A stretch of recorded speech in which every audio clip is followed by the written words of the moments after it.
Diego, ¿cómo estás? Buenas noches. Bienvenido a ADR Network Perú en Entrevista en la Ruta. Arturo, buenas noches. Un gusto estar con ustedes. El gusto es mío. Vamos a hacerte unas preguntas, bueno, para entrar en calor.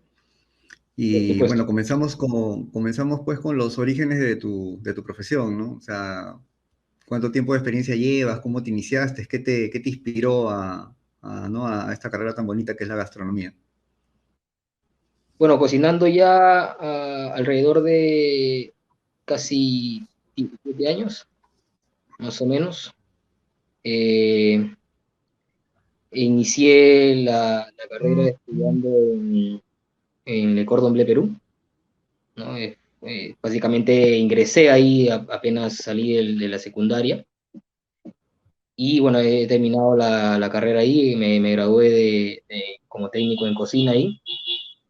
Y luego hemos venido trabajando, como bien mencionaba al inicio, por distintas partes. He trabajado en hoteles en Estados Unidos, he trabajado en la industria de los cruceros y los yates de lujo, ¿no? Y bueno, también he tenido la oportunidad de trabajar aquí en nuestro país, trabajando en varios restaurantes de la ciudad, como La Bombonière, como Quimera, que está en el Hotel BTH. Y bueno, después he tenido también la oportunidad de trabajar con turistas y con gente que estaba interesada un poco en el turismo gastronómico peruano, ¿no? Así que eso es un poco lo que Sí, eso hemos... es, has acumulado bastante experiencia y bueno, en distintas áreas, ¿no? Ya sea pues en el exterior, en cocina acá netamente local y también atención al turista, ¿no? Que eso es muy bueno. Cuéntame, ya que has estado en ambos lados ¿no? de la cocina, ¿dónde te sentías más a gusto, ¿no? ¿Cocinando afuera, acumulando experiencia en tu país o en atención al turista? ¿En cuál de esas áreas te has desenvuelto con mayor... Eh, Son campos distintos, ¿no? Porque cada uno, digamos, que te ofrece algo que el otro no te ofrece. Trabajar fuera te permite, lógicamente, abrir el mundo, caminar, conocer. Trabajar en la industria de los yates de lujo te permite viajar, ¿no? He estado por muchísimos lugares que de repente jamás pude haber imaginado que a mi corta edad hubiese podido conocer.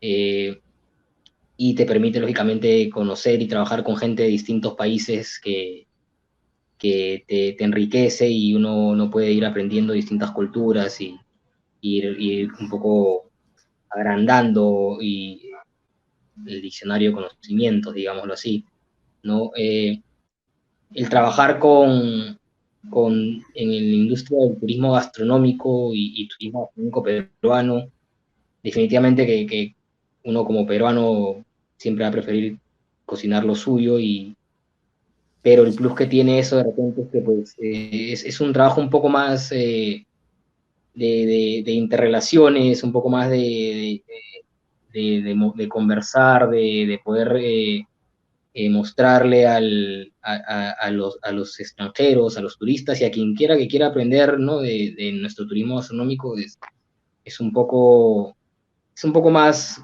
coloquial, digámoslo así, no más dinámico, ¿no? Ujú. En una cocina de hotel, en una cocina de un yate, ¿no? En un crucero de más de 6.000 personas, pues digamos que hay una ruta que seguir siempre, ¿no? Y el trabajo, en cambio, del turismo económico, digamos que te puede permitir de cuando en cuando romper el libreto, ¿no? Y es un trabajo que refresca definitivamente porque cambias de personas diariamente, entonces estás conociendo personas de distintas partes del mundo también que vienen a interesarse por lo de uno, ¿no? Por lo de nuestro país, ¿no? De repente, el Cuéntame, ahí trabajo Sí, sigue, sigue. no, no, te decía que de repente el trabajo este del turismo gastronómico es el que de repente, digamos que puedo haber disfrutado un poco más, ¿no? Porque es un poco más dinámico, más didáctico y es un poco lo que me permite socializar, que es algo que me gusta mucho. Dime, ahí en los cruceros, en los yates, ¿cómo era la vida? ¿Era así tipo el ejército? Bueno, si me está diciendo que tenías que cocinar para 6.000 personas, supongo que la organización de la cocina pues era así tipo castrense, ¿no? Sí, es tal cual, es básicamente así, ¿no? Pareciera es bastante estricto, es como una ruleta que si en algún momento deja de girar, pues te puede echar todo a perder, ¿no? Es un trabajo que tiene un engranaje muy importante, somos muchas personas las que formamos parte de esa organización de la cocina, de una brigada de cocina que hacemos que el crucero pueda andar, ¿no?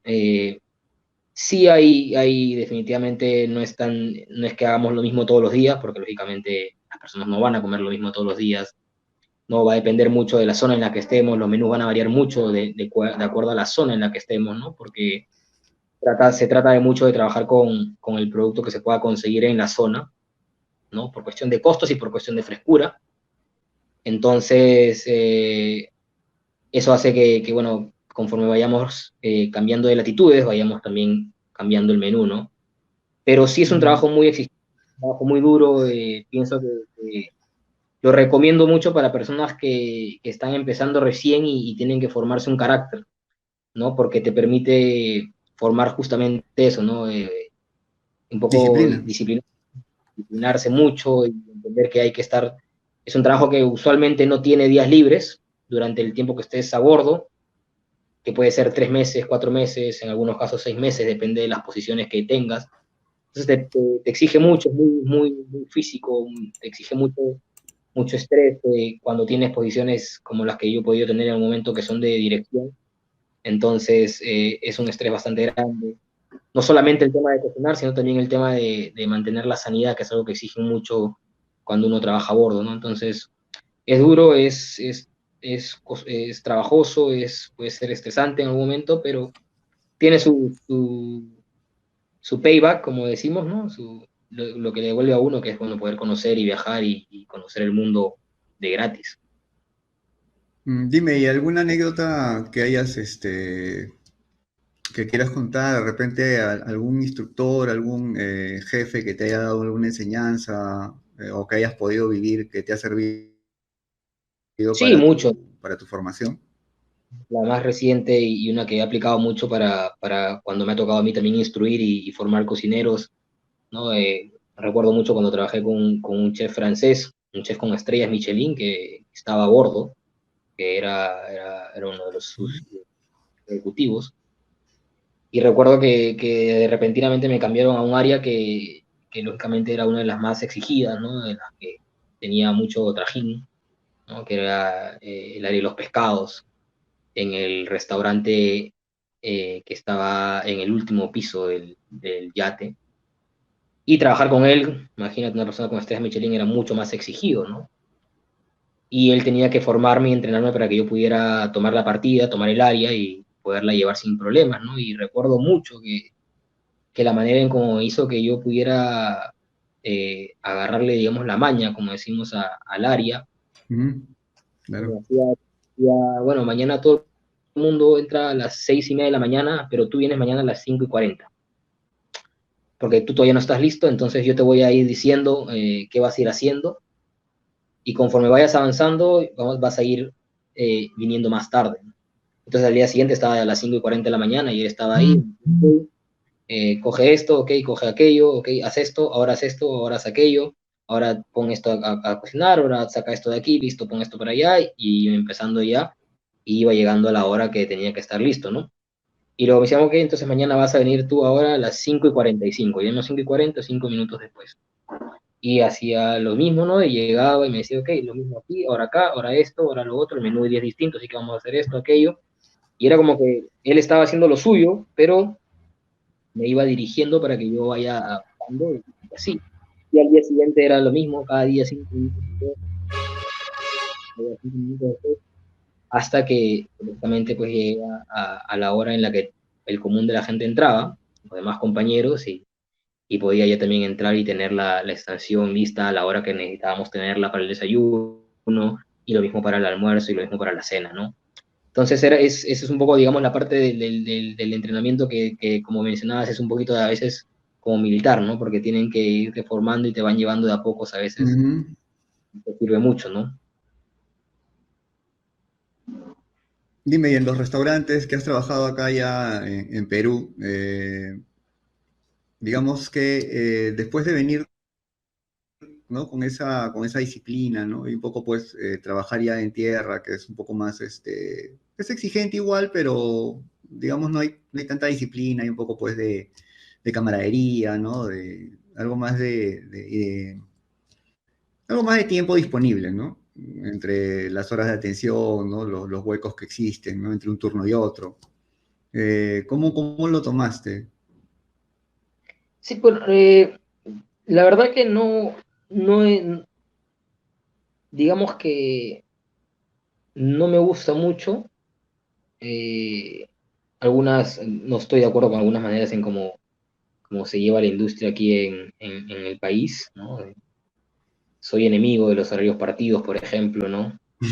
Eh, Nunca me ha gustado eso en lo absoluto, porque me parece...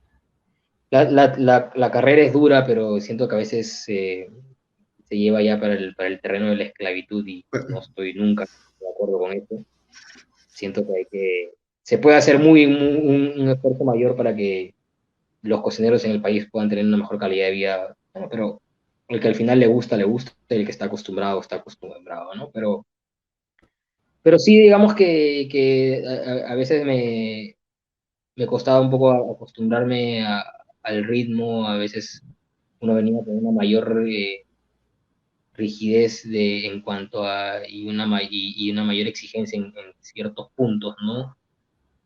Como lo son la sanidad, la limpieza. Recuerdo mucho cuando me tocó dirigir mi primera cocina aquí en el país, allá por el 2013, en que yo me discutía a veces con los mismos inspectores de la sanidad de las municipalidades, porque básicamente a veces no había mucho conocimiento de lo que, y ese desconocimiento hacía que exigieran cosas que de repente no eran las adecuadas, ¿no? Pero eso fue, digamos, un poco lo que costó, Ujú. un poco lo que cuesta, ¿no? Hay detalles que a los que uno está acostumbrado cuando se forma afuera, como las horas Exacto. Los la hora que... estándares son más exigentes.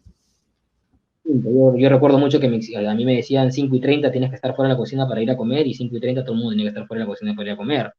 Y eso significaba que 5:30 tenías que tener el área lista para luego entrar al servicio de la cena, ¿no?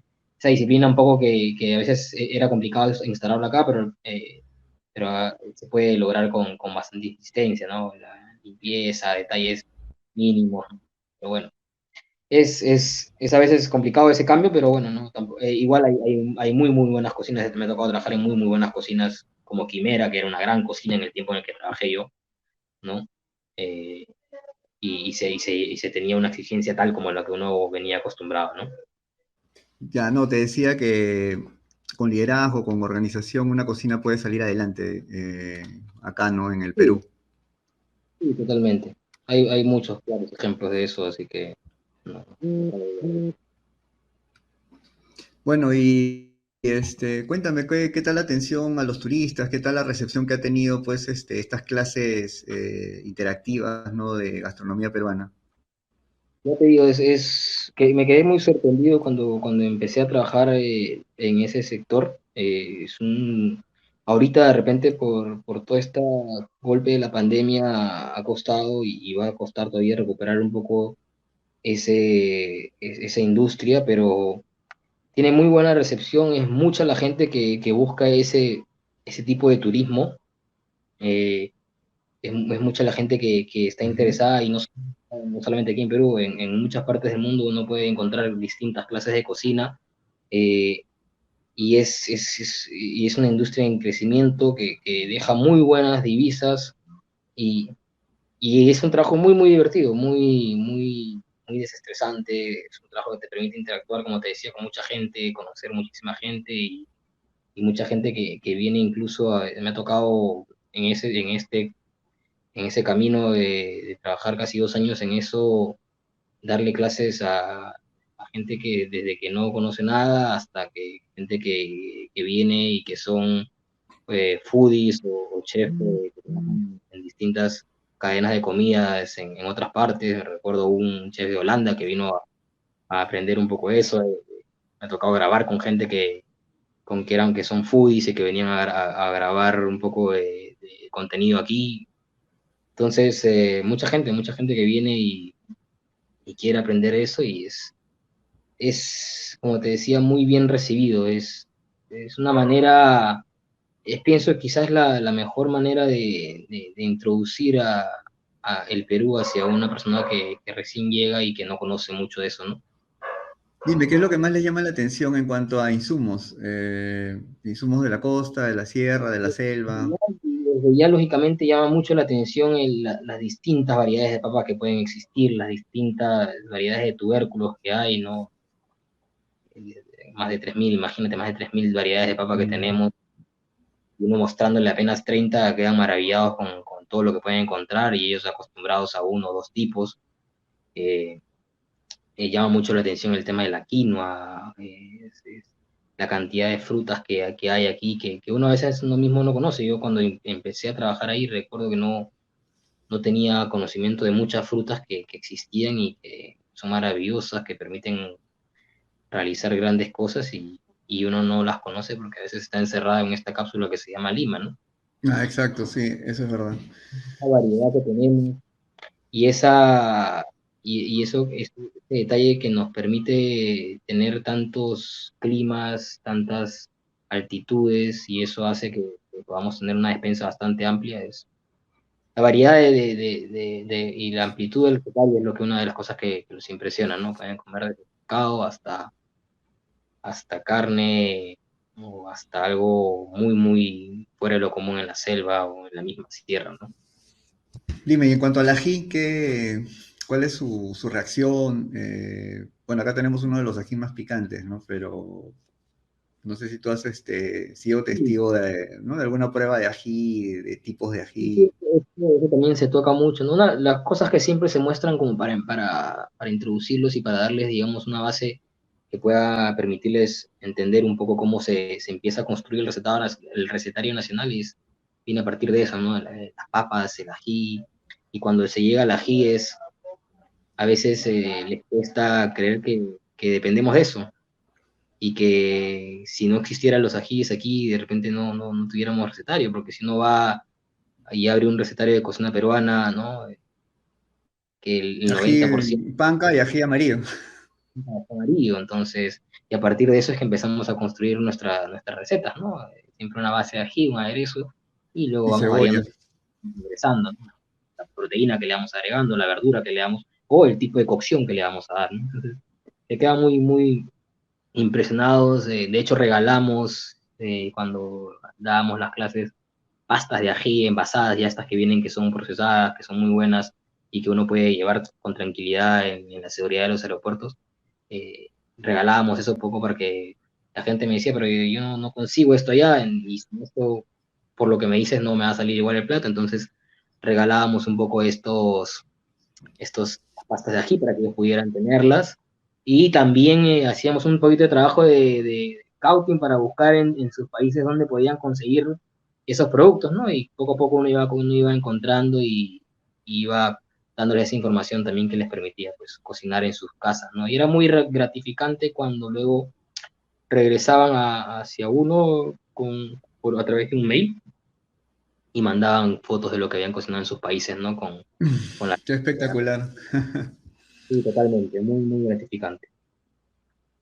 Ah, y bueno, volviendo al tema de los turistas, claro, yo creo que, bueno, en realidad esta es una página gastronómica y no hay mayor satisfacción pues de ver que, o sea, tuvo las enseñanzas, ¿no? Sobre la cocina, porque yo creo que para ser un buen profesional, bueno, uno debe tener pasión, ¿no?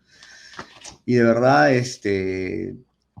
el poder pues enseñar a otras personas es un plus a tu trabajo, ¿no? O sea, el poder transmitir un poco de tu conocimiento, un poco de lo que personas atrás de ti han forjado, ¿no? En tu carácter, en tus conocimientos. Bueno, yo creo que debe ser magnífico, ¿no? Sí, sí. De las mejores sensaciones que uno puede tener en cocina es poder enseñar y transmitir eso, ¿no? Y generar un momento de, de intercambio de conocimiento, no solo el que uno pueda transmitir, sino el que uno pueda percibir y recibir también, ¿no? demás. Dime, ¿y algunas bebidas que hayas trabajado, podido hacer degustar a los turistas, ellos por cuál más has notado que tienen mayor predilección? Siempre vamos a buscar y siempre va a ser la idea poderle mostrar el pisco que es tradicional, ¿no? Y defenderla como tal, y hacer que la conozcan y que hemos incluido muchas veces eh, instrucciones para poder, y clases demostrativas para poder hacer un pisco sour, recetas con la variedad de pisco que hay, ¿no? Chilcanos y demás cosas, ¿no? Siempre eso, ¿no? Capitán. Y otra que les llama mucho la atención y que también hemos usado en algunas clases es la chicha de jora, ¿no? La cerveza del maíz, que es algo que también, y cada día hay mucha mayor calidad de esta bebida que poco a poco se va a ir introduciendo, ¿no? Las chichas en distintas partes son distintas, de la Claro, arequipeña, la la piurana y cusqueña. la cusqueña. Entonces, esa también llama mucho la atención, ¿no? No solamente es el pisco, sino también estos fermentados que generamos y que, como te digo, cada vez están industrializando y pudiendo conseguir mejores calidades.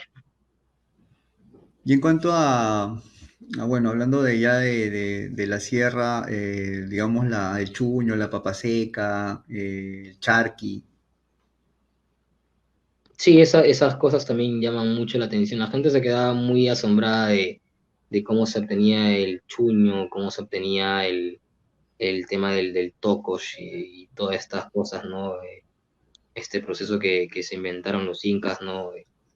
Quedaban muy maravillados con esto, con el tema de las carnes, con el tema de la alpaca, ¿no? Teníamos un curso de rocoto relleno con alpaca y se quedaban bastante asombrados y gusta mucho, ¿no? La alpaca es una carne sabrosísima, muy saludable y mucha gente gusta mucho de poderla cocinar y degustar, ¿no? Entonces todas estas cosas extrañas que son para ellos, pero para nosotros terminan siendo cotidianas, ¿no? Siempre llaman mucho la atención, ¿no? Los oyucos, las mashuas, ¿no? Todos estos cereales que pueden haber, ¿no? Desde la quinoa hasta la kiwicha, la cañigua y en fin, con Dime, todas ellas. y también le metes un poco de historia, bueno, creo que para poder explicar nuestro, ¿no? Nuestro momento actual siempre hay que retroceder en el tiempo y ver, ¿no? Por dónde salió, ¿no? Un poco de cómo ha ido formándose paso a paso la cocina peruana, ¿no? Y todas estas influencias que hemos tenido que nos han permitido enriquecerla, ¿no? Desde la china, desde la japonesa, los italianos que llegaron de Liguria, ¿no? Estos japoneses que vinieron de Okinawa, ¿no? La influencia africana que también tenemos, ¿no? Todas esas cosas se van abordando y se les va mostrando y explicando para que un poco puedan entender, ¿no? Porque a veces no entienden o tratan de entender por qué comemos tanto ceviche o por qué nos gusta tanto el pescado crudo o por qué en el país hay tantos sushi bars, ¿no? Porque a Ujú. veces no asombrados porque hay tantos chifas, ¿no? No hay chifas, ¿no? Porque ¿no? Se le explica un poco el tema de la influencia cantonesa y todas esas cosas que en realidad es lo que ha hecho, ¿no? Que tengamos un recetario tan variado. Claro, tenemos, pero una variedad inmensa, pues como tú dices, ¿no? Y la gastronomía, pues en sí, como bien lo indicas, es tan rica, es una gastronomía mestiza por lo mismo de las migraciones en el siglo antepasado, ¿no? Acá en el mismo Callao, ¿no? Bastantes italianos, bastantes japoneses, ¿no? Teniendo el tema del pescado ahí al costado, salió la cocina Nikkei, pues, ¿no? Que son los sushi, los makis y todo ¿no? Lo que trajo después, ¿no? Que ahora se ha puesto de moda. Exactamente, muy de moda. Bueno, Diego, de que podríamos hablar así como los turistas unas 10 horas de esto y nunca terminaríamos de hablar. Sí, Pero acá el tiempo, pues, en el programa es limitado. pero de todas maneras te comprometo pues a otra visita, a otra entrevista para la segunda parte y bueno, ahora sí con un mejor internet, Sí, sí, ojalá. seguro que Y sí, con el mayor. no, sí, también con el mayor de los gustos por acá. Bueno, pues muchas gracias por tu tiempo y nos vemos a la próxima. Muchísimas gracias y que estén todos muy bien y que siga yendo bien. Un fuerte abrazo. Igual.